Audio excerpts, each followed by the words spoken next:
They gave me a 15-year-old pickup truck with a cracked windshield, and they laughed while they did it. My father called it a mercy. My sister called it a joke. Nobody in that room knew that the truck wasn't a punishment. It was a padlock, and I was the only person alive who still had the key to what it was guarding. My name is Grace Whitfield. I'm 30 years old, and 11 weeks before the day I'm about to tell you about, I was still in Kandahar province, finishing my second combat deployment as an Army logistics officer. I came home to bury my grandfather, Elias Whitfield, the man who built Whitfield Industries from a single steel stamping shop into a company worth just under $3 billion. I came home to grief. What I found instead was a war I never saw coming, fought not with rifles, but with paperwork, smug smiles, and a very old truck that turned out to be smarter than every lawyer in that boardroom. Let me back up. My grandfather raised me more than my own father ever did. My mother left when I was 6. My father, Walter, spent most of my childhood chasing quarterly earnings reports and second wives, and my older sister, Devon, spent it chasing whatever my father was chasing, learning early that approval in our family was a transaction, not a feeling. Grandpa Elias was different. He used to pick me up from school in a rattling old work van that smelled like machine oil and peppermint candy, and he'd ask me actual questions. What I was reading, what scared me, what I thought was unfair about the world. When I told him at 17 that I wanted to enlist instead of taking a cushy internship at the company, my father called it an embarrassment. Grandpa Elias just nodded slowly and said, "Good, the company will still be a mess when you get back. Go find out who you are first." He wrote me letters every single month I was overseas. Not emails. Actual letters in handwriting that got shakier every year. He never once wrote about the company in those letters. He wrote about the weather at the lake house, about a stray dog he'd started feeding behind the factory, about a book he was rereading for the 3rd time. Only near the end did the letters start to change tone, small, strange questions tucked between the ordinary ones. Did I still remember how to keep a secret? Did I trust Holbrook? Did I still remember the overlook above the old plant, the one he'd taken me to when I was 9? At the time I'd assumed it was just an old man's mind wandering. I understand now that he was checking, one letter at a time, whether the pieces of his plan were still in place. The last one arrived 4 days after he died, which meant he wrote it knowing it might be the final thing he ever said to me. I still haven't been able to read the whole thing in one sitting. There's a particular kind of loneliness that comes from being the only person in a family who actually liked the person everyone else was pretending to grieve. At the wake, I watched my father accept condolences with the practiced ease of a man closing a business deal, murmuring the right phrases, gripping the right hands a beat too long for the cameras. I watched Devon cry for exactly as long as it took the photographer from the business journal to get his shots, then check her makeup in a compact mirror less than 10 minutes later. I didn't judge them for it, not really. I'd simply stopped expecting anything else from either of them a long time ago. Somewhere around the year I turned 15 and realized that in our house, love was something you earned through usefulness, not something you were simply given. The funeral was enormous: senators, board members, a governor, 300 employees who'd worked under him for decades. My father cried the specific kind of tears that look good in photographs. Devon wore black Chanel and checked her phone during the eulogy. I stood at the back in my dress uniform because it was the only formal clothing I owned that still fit, and I didn't say a single word to anyone. 6 years in the Army teaches you that silence is a kind of armor. The will reading happened 5 days later, in a glass-walled conference room on the top floor of the Whitfield Industries Tower. I remember the skyline outside the window looked almost too clean, too perfect, like a screensaver.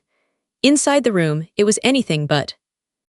Our family attorney, a precise, silver-haired man named Arthur Holbrook, sat at the head of a long table with a leather folder in front of him. My father sat to his right, already dressed like a man attending his own coronation. Devon sat beside him, scrolling through something on her phone, radiating the particular boredom of someone who already believes they know exactly how much money is about to become theirs. I sat at the far end, in my uniform again, because I didn't own a suit that said "Grieving Granddaughter," the way a suit is supposed to. Holbrook cleared his throat and began reading, "The corporate real estate portfolio, 4 office towers and a logistics campus," went to my father outright. The manufacturing division, along with a fleet of private aircraft, and a diversified investment portfolio worth well over $400 million went to Devon. There were smaller bequests to cousins, to the household staff, to a handful of charities Grandpa Elias had quietly supported for years, and one line, easy to miss amid the numbers, that left the lake house and its contents to no one at all, to be sealed pending further instruction, which struck me as odd even at the time, though I had no idea yet how deliberately every strange clause in that will had been placed. My father leaned back in his chair as the numbers accumulated, tapping his pen against the table in a slow, satisfied rhythm, the way a man taps his foot along to a song he already knows the ending of. Devon had stopped pretending to be bored entirely by this point, leaning forward, practically glowing, already murmuring under her breath to my father about which properties she intended to fly out to first. Neither of them so much as glanced down the table at me. 6 years away, 3 months at a hospital bedside, they'd visited a combined total of 4 times, and I had simply ceased to register in the room as a variable worth watching.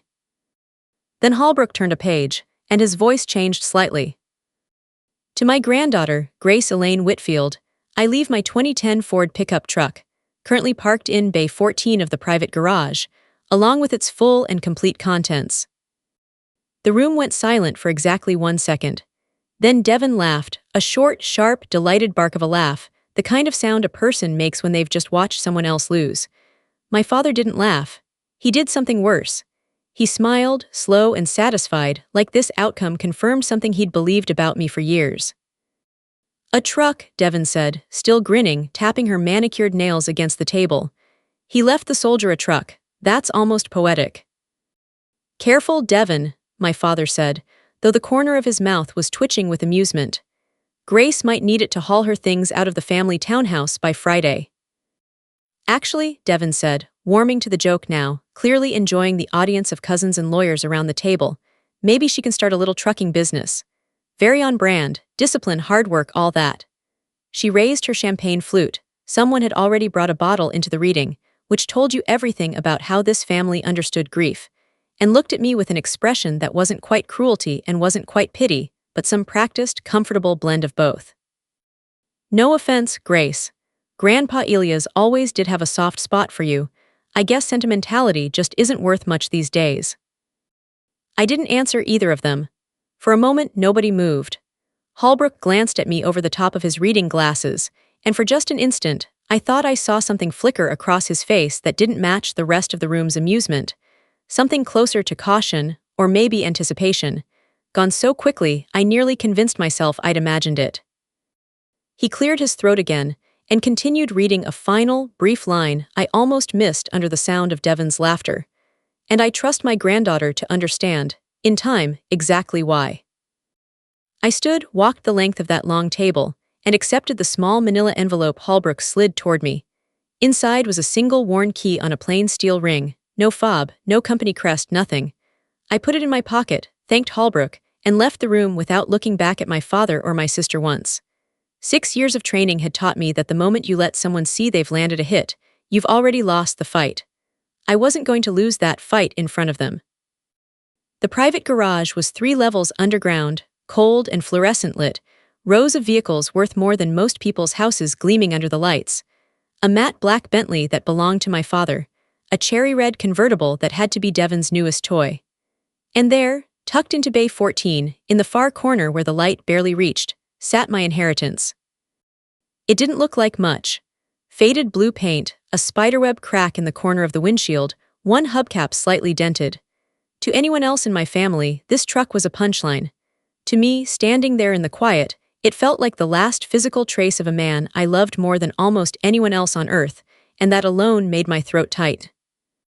I unlocked the door and the smell hit me immediately. Engine grease, old leather, and underneath it, faint but unmistakable, the smell of the peppermints Grandpa Elias always kept in his coat pocket. I sat behind the wheel and just breathed for a moment, letting myself feel it, because nobody was around to see. Then I noticed something strange. For a truck this old, sitting apparently untouched in a locked garage. The interior was immaculate. No dust, no grime, no cracked upholstery. Someone or something had been maintaining this vehicle with a level of care that didn't match a forgotten 15-year-old work truck at all. I turned the key. The engine caught instantly, a low, powerful growl that didn't belong under that dented old hood. No hesitation, no rattle. It sounded, if anything, like something built far more recently than 2010.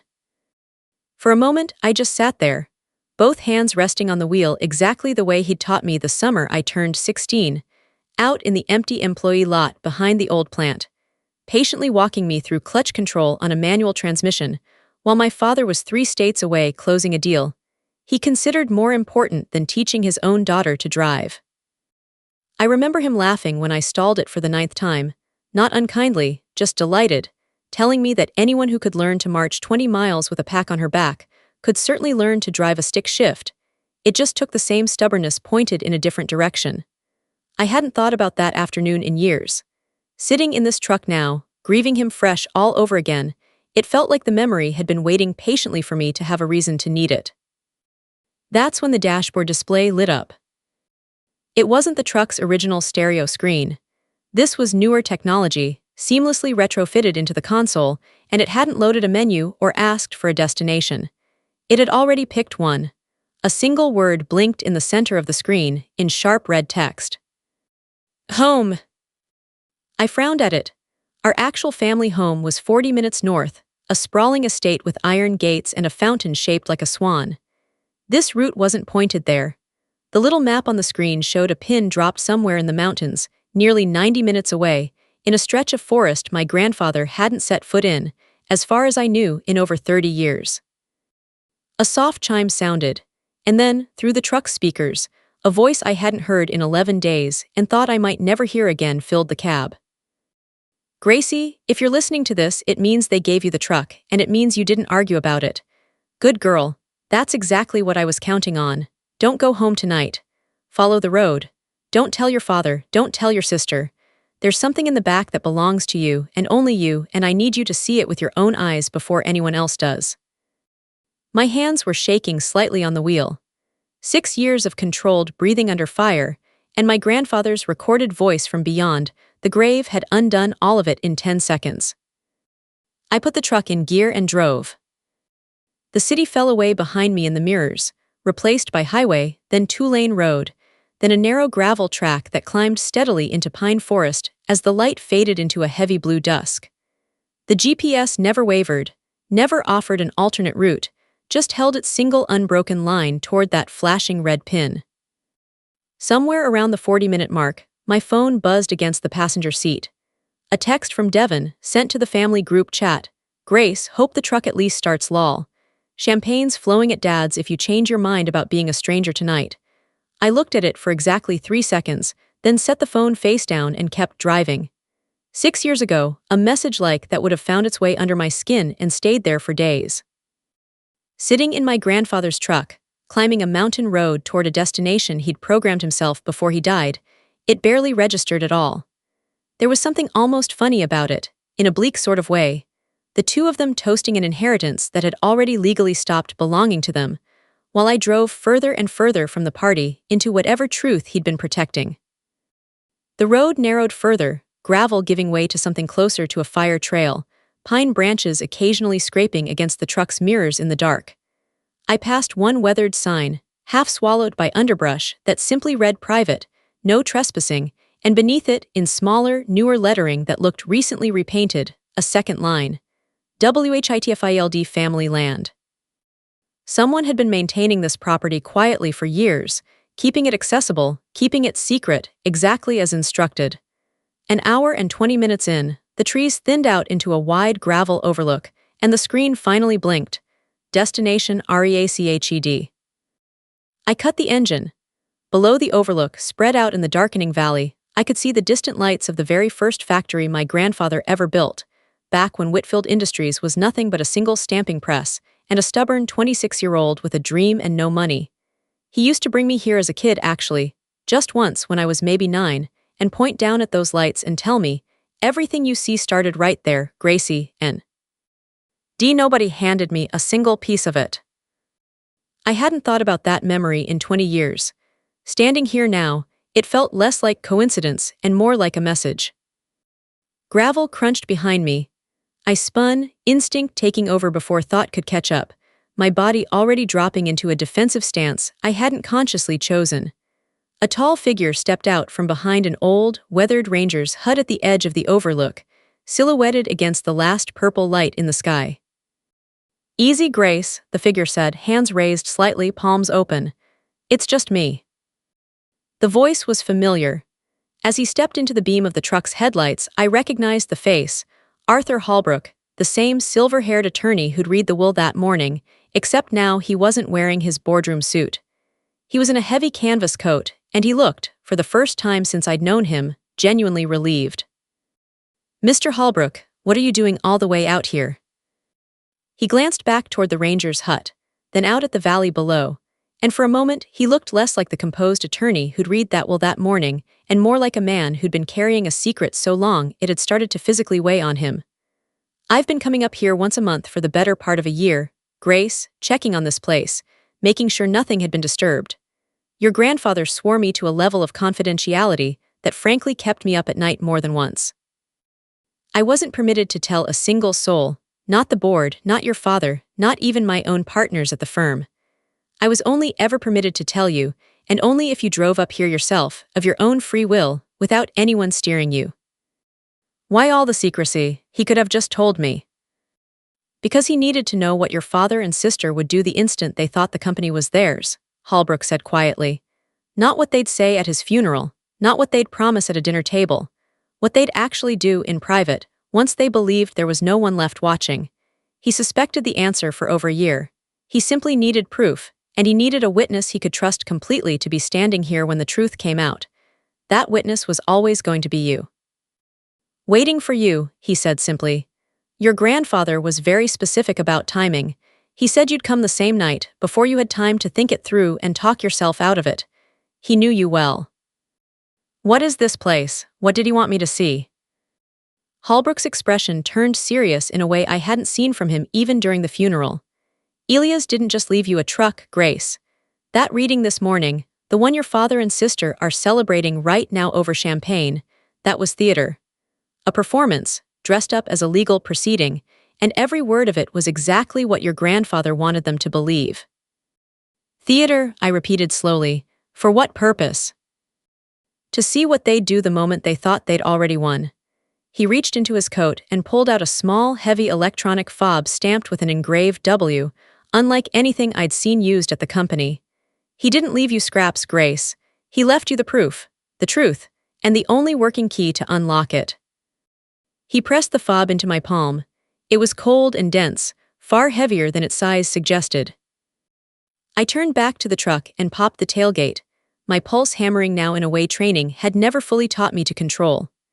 Beneath a folded canvas tarp and a spare tire that looked like it had never once touched a road, the truck bed floor had a seam I hadn't noticed before, a nearly invisible line where the metal had been cut and reinforced, welded back together with a precision no factory would ever bother with on a work truck. I pressed the fob against a small sensor hidden along that seam. There was a soft hydraulic hiss, and a section of the floor rose an inch and slid sideways, revealing a shallow steel compartment beneath. Inside were 4 sealed folders, 2 encrypted hard drives, and a thick stack of documents bearing an official state seal. My hands weren't steady as I opened the first folder. On top sat a fully executed legal document, dated just 11 days before my grandfather died, an amended irrevocable trust, notarized and witnessed, that superseded everything read aloud in that glass conference room that morning. According to this document, 100% of the controlling shares in Whitfield Industries, not the buildings, not the jets, the actual company itself, belonged to me. "The registration on that truck," Holbrook said quietly, watching my face, "is legally bound to those controlling shares. Whoever's name is on that title owns the company.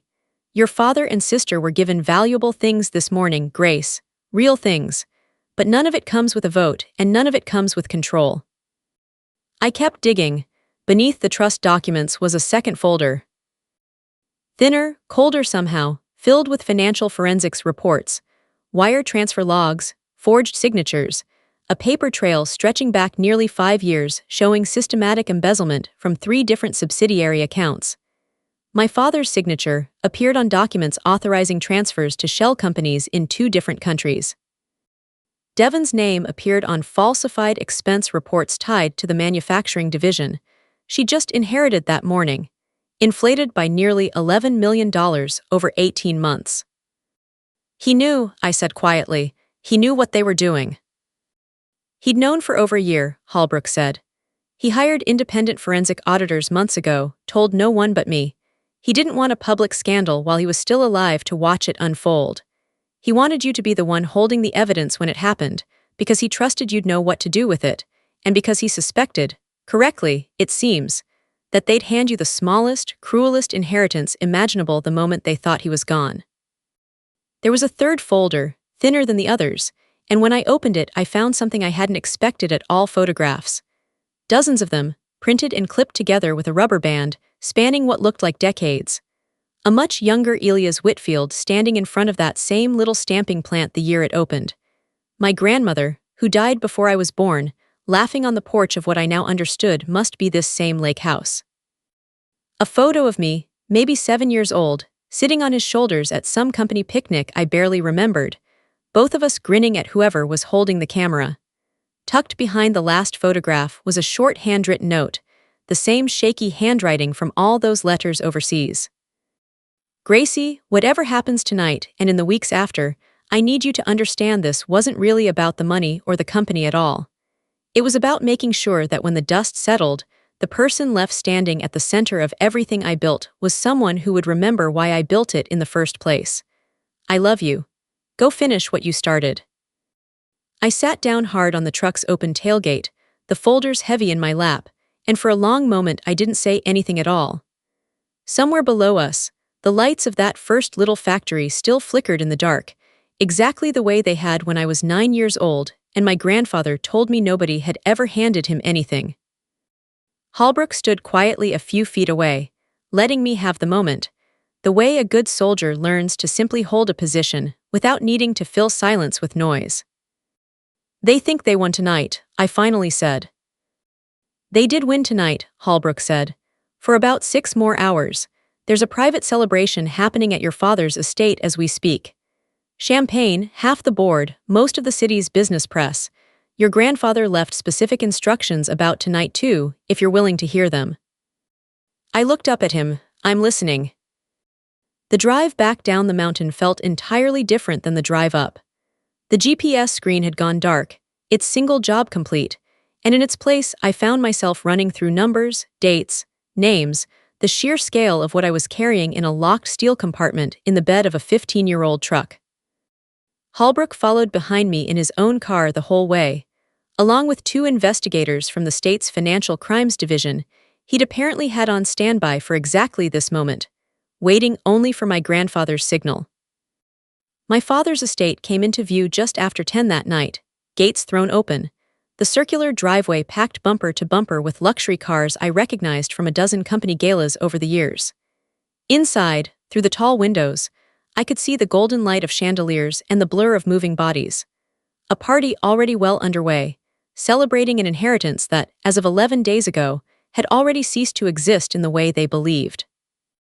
I parked the old blue truck directly in the center of that circular driveway, right beside a Ferrari that probably cost more than the truck's entire mileage in resale value, and I stepped out still in my dress uniform, the leather folder tucked under my arm.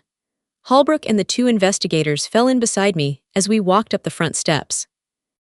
The moment we stepped through those double doors, conversation didn't stop all at once. It rippled outward, table by table, cluster by cluster, until the whole room had gone quiet enough to hear the string quartet still playing in the corner, oblivious. Devon spotted me first, standing near the bar with a champagne flute in hand, and her face split into that same sharp grin from the boardroom that morning. "Look who found her way here," she called out, loud enough for half the room to hear. "Did you drive that little rust bucket all the way across town, Grace? Security, could someone please escort my sister out? Tonight's for people who actually inherited something." A couple of security staff near the entrance shifted forward uncertainly, but one of the investigators simply held up a folded document, and they froze in place, unsure what they were looking at but sure enough not to move. I walked straight through the parting crowd toward the small raised platform where my father stood with a microphone still in his hand, mid-toast, his face flushed with champagne and satisfaction. "You can finish your speech later, Dad," I said, my voice carrying further than I expected in that sudden hush. "Right now, I think everyone in this room deserves to hear the truth about what you actually inherited this morning." "Grace," my father's smile faltered, replaced by something colder, more careful. "This isn't the time." "It's exactly the time." I set the leather folder down on the podium in front of him and opened it to the first page. "You didn't inherit an empire this morning. You inherited the legal consequences of 5 years of embezzlement, and in about 30 seconds, so will everyone in this room. You're standing up here in your little uniform making accusations at your father's celebration," Devon cut in, pushing forward through the crowd, her voice pitched loud enough to draw every remaining head in the room. "Is this what 6 years in the desert did to you, Grace? Made you paranoid? Or are you just still angry about a truck?" "I'm not angry about the truck, Devon." I kept my eyes on her, kept my voice level, the same tone I'd have used briefing a commanding officer, because I understood by then that the calmer I sounded, the more unsettling it would be to her. "I stopped being angry about the truck about 2 hours ago, right around the time I found out what was actually inside it. I'd say thank you, honestly.